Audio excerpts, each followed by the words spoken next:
officer who then became the security guard on the Jerry Springer Show until he got his own talk show in 2007. Today I'll be speaking to Anca Pennington, a former guest of the Steve Wilkos Show. In this interview, you will hear the dangers of false lie detector tests and the damage that it does to people's lives. I'm here to talk about your experience on the Steve Wilkos Show. Yes, ma'am.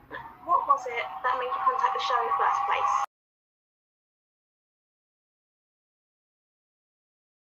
Go to the studio.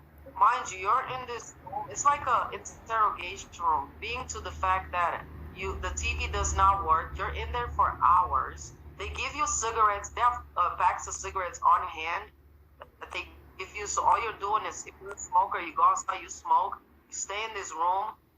The producers come in there and they coach you and they say things like, how are you gonna say this? Remember, she did this to your daughter. They amp you up. They get you worked up, and they pretty much tell you how to show emotion. Show emotion. At one point, the producers came in the room and she said, oh yeah, she's acting guilty. She doesn't want to get on the plane. So then I'm like, oh, she really did this. So, I'm getting like, and if people know me, I'm very passionate. I'm a very passionate person. Do I have a temper when it comes to my kids and somebody hurting my kids? Like, I'm very passionate. So they were amping me up. They were like, and it's continuous. They're doing this numerous times. They're coming in there. They're telling you, how are you going to say this? Make sure you do this. Don't say this. Oh, yeah. It's like some type of brainwashing technique that it seems like. I don't know. It's just weird.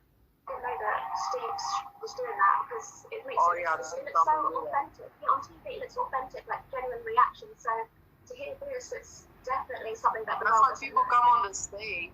Yeah.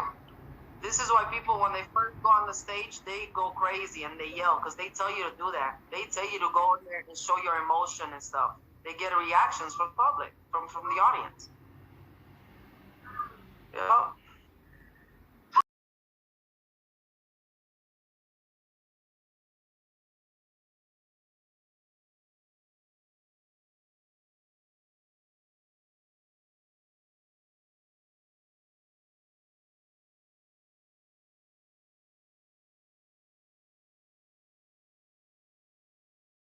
Okay, so now everyone's amped up, and then it's time for you to go on the stage.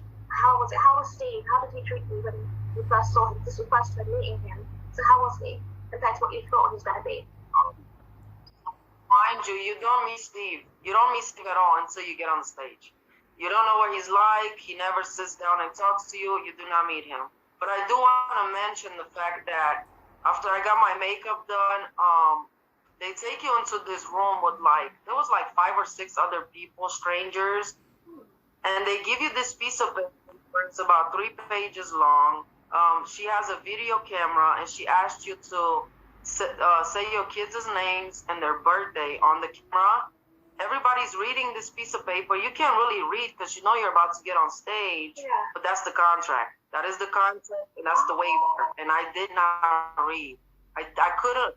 I was under so much pressure, and I don't know, just knowing you're gonna go on stage, that's already scary. That's when they give it to you. Wow. Yeah. That's their tactic. That's why. Oh, okay. Very clever. Yeah. Jesus. And so, mind you, nobody's verbally telling me anything that this show is for entertainment purposes or any of that. I get on stage, I'm going crazy. I'm like, why didn't you care? I'm very emotional. I sit down with Steve. He could not give me eye contact. The first thing that I had a little weird feeling, I didn't feel like he cared about my story.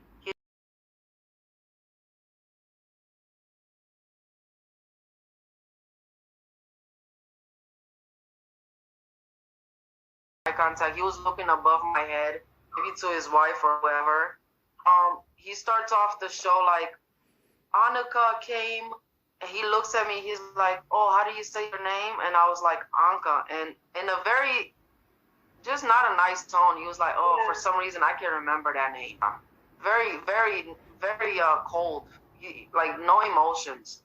I tell him my story.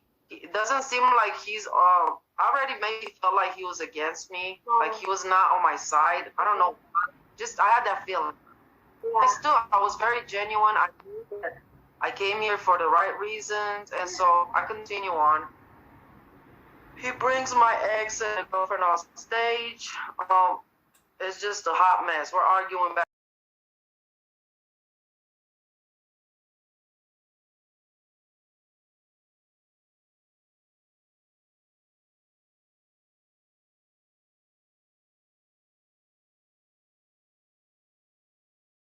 Ex and the girlfriend's lie detector first, and they passed. And then I still didn't think anything, because you know when you're innocent, you're like, I didn't do it, you know, like. Yeah. So then he reads the first question: Do you know who burnt your child with cigarettes? And it comes up, oh, you did not tell the truth. And I'm like, what? I thought she did it. Like, do I know who did it? I thought she did it. So of course, still not thinking of it. And then he reads that question: Did you burn your daughter with cigarettes? And when you did not tell the truth. At this point, I'm like in shock. I'm like, no. I was like, no, please. I was like, where's Dan? Where's Dan? You know, Dan was so kind to me the day before, and then to get slapped in the face like this is like, I was like, I didn't do this. Please, I'm over here begging. At one point, I know I blocked out some, but I'm screaming in a high-pitched voice, like, please. You know, I'm just like, I'm in shock because I believed. Oh, it's just the most horrible. I don't want to get emotional, but like that was just the worst thing. So then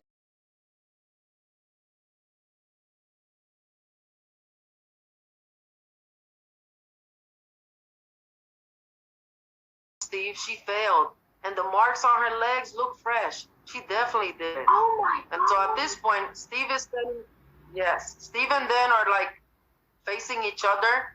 I dropped down on my knees, and I'm like, please, I'm begging you, I did not do this. The audience is booing me. They're like, it's just the most horrible experience. And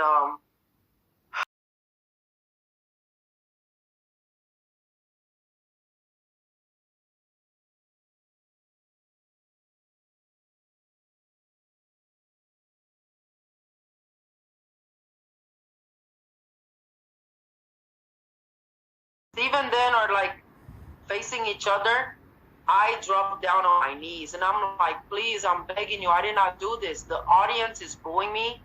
They're like, it's just the most horrible experience. And I'm so sorry. I just felt so desperate for somebody to hear me that I did not do this. I get off stage and I look at the crowd, and I'm like, this show is crap. You know, like that's when finally I'm like, what did they just do? Like, how is this possible? I didn't know about false positives. I didn't know about any of that. I just watched the show since I was a little girl and like really believed it. And so as soon as I run off the stage, Steve runs after me. That's the video that I have on YouTube. Yeah. That was the little snippet where he's like,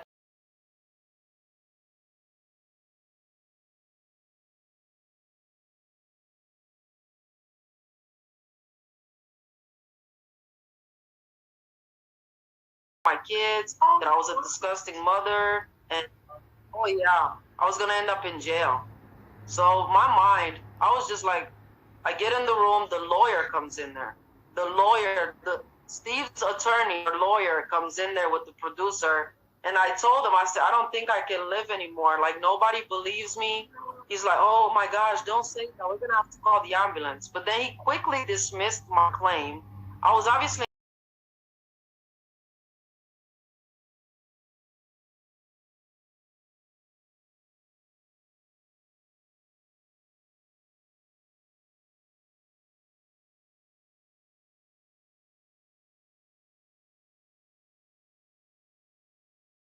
right now because you guys do this, right? Exactly. The producer was like, don't worry about it. Steve is an asshole. He's an idiot. She was calling Steve names. And this has happened before. I spoke to previous guests, and the same thing happened when they denied the results. The producer would be like, "Don't. Steve is a bully, and he's not nice." Blah blah. Other producers have done this, so I think their coach on how to talk to the guest. For the first time I heard, it came out of the lawyer's mouth. He said, Anca, the show is for entertainment purposes. And I looked at him and I was like, what do you mean? What do you mean it's for, what do you mean? He said, go to your state, take another polygraph. I was like, I don't have the money. I don't have the money. And he's like, well, we're going to give you the money right now. So they come out. I didn't even know I was getting paid, first of all. Did not know I was getting paid. They told me they would pay my babysitter.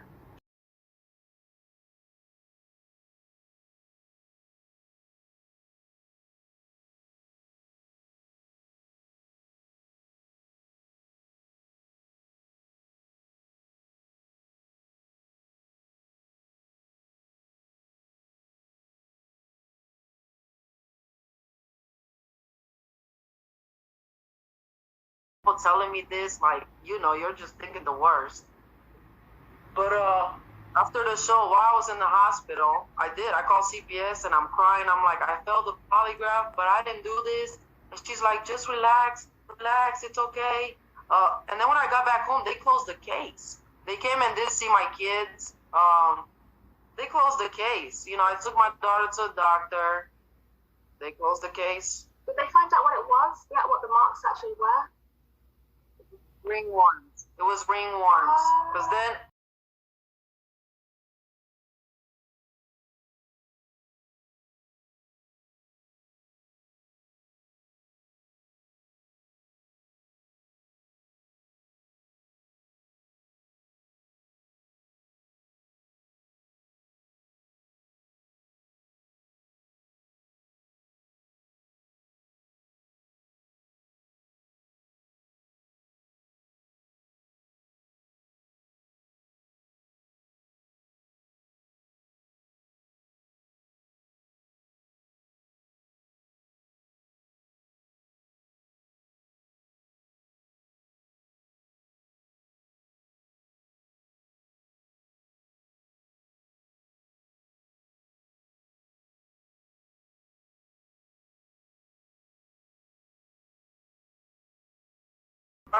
these are not, that's when I first found out that it was ringworms, because when I went, like when I, before she told me, I didn't know, I thought somebody did do that. I went, you know, I did leave a suicide video, and in that I thought it was maybe daycare or somebody, or, you know, I still believe that that's what it was. Like, yeah. It just goes to show that somebody can really break your mind. Exactly. That torture of the mind is very real, and that should be very illegal. Yeah, but I remember watching one of your videos. You were talking about, you know, your childhood.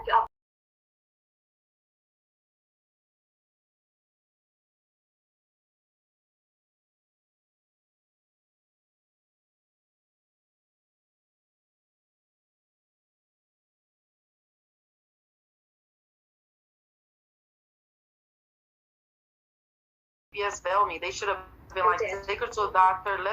But for some reason, I thought because CPS investigates abuse, that they knew. I don't know why I thought that they knew what abuse looked like more. I didn't even.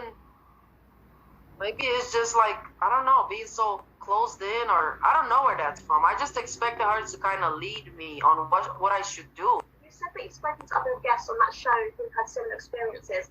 What have they done have they sought legal action towards the show? Or if this happens to more than just one person, why hasn't anybody come forward and, you know, tried to sue the show?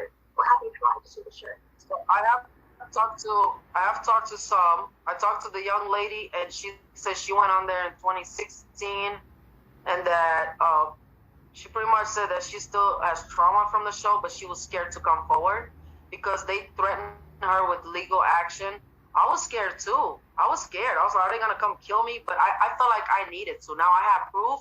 A lot of people don't have proof, and I need to do something about this. I think that because it's a lot of minority groups that are targeted, that they don't feel like they have worth or a voice to speak. Exactly. So that's where it's coming from, you know? Yeah. They know who to target. Oh, have you done, you know, drug addicts or people that have had trauma? That's who comes on that show.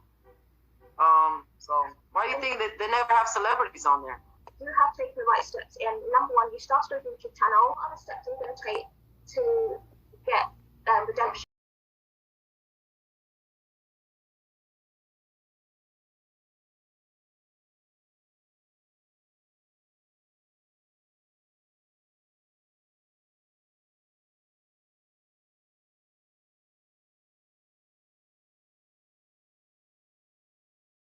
target. Oh, have you done, drug addicts or people that have had trauma? That's who comes on that show. So why do you think that they never have celebrities on there? You have taken the right steps. And number one, you started a YouTube channel. Other steps you're going to take to get redemption from this, because there's no way that they can get away with this. They can't. I created a petition while I was in the hospital. I did that. And then I gave them a couple weeks to, I should let you know that. So after I get out the hospital, I did start making YouTube videos. I gave them 2 weeks to apologize to me. I sent them the doctor's note. The lawyer called me at work and pretty much mocked me and told me they were going to release the show anyway after I gave them the doctor's note. And I did. I went into, I had a whole mental breakdown. I called the suicide hotline. I was like, I don't know what to do. Like, I quit my job. I couldn't even function. And then they did. They put that snippet up. And then he called me and he said, hey, if you take down your videos and sign a piece of paper, we're not going to release the show. And at that point, I was like, no, I don't care. Release the show. You already released the snippet and you blackmail me with it. And at this point, I don't care what you do. I will not take down my videos. And he kept calling me. He kept calling me back to back, and I blocked him. And I have not talked to that lawyer since that day, because what kind of character do you guys have? Not only already go through enough, these people are very cold-hearted.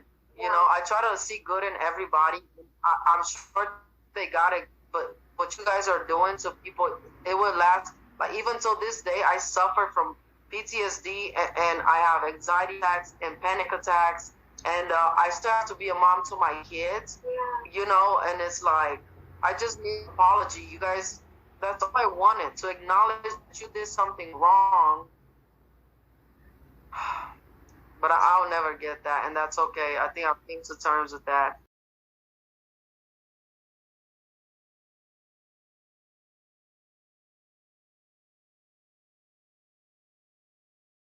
I talked to the show. They blocked me off of Facebook. They blocked me. I can't comment on their YouTube videos.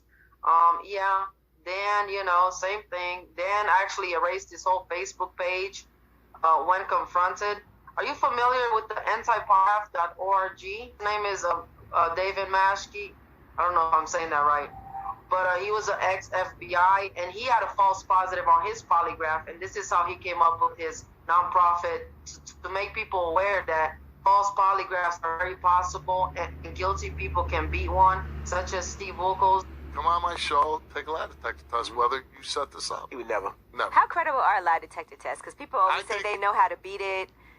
Well, put it this way. Would I ever take one? Hell no. I would never take one. Why? What are you hiding? Why would you hide? No, what are you hiding, Steve? It's not that I'm hiding anything. I'll say this. I did beat a lie detector test when I was younger. I had to take a lie detector test, and I lied on that thing. You can't look at the show the same when you see that. It's like, are you serious? And you yell at people? That's what he does. I don't know. It's some type of power trip. It's just sad. It can't feel good